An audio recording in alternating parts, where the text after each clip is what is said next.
মাছ মাংসকেও হার মানাতে বাধ্য এই কাঁচকলার কাটলেট। হে এভরিওয়ান, আসসালামু আলাইকুম। কি অবস্থা সবার? সবাই কেমন আছেন? চলুন এই অসাধারণ কাটলেটটা বানানো শুরু করি।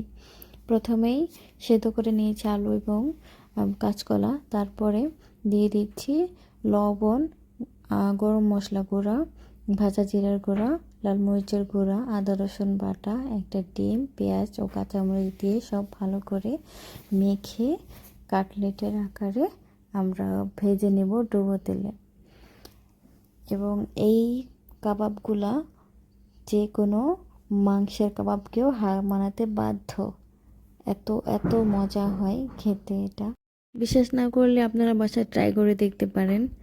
তো আমার রেসিপিগুলো যদি আপনার কাছে ভালো লেগে থাকে তাহলে অবশ্যই আমার চ্যানেলটি সাবস্ক্রাইব করে দিবেন এবং পরবর্তীতে যেন এরকম সুন্দর সুন্দর রেসিপিগুলো মিস না হয়ে যায়।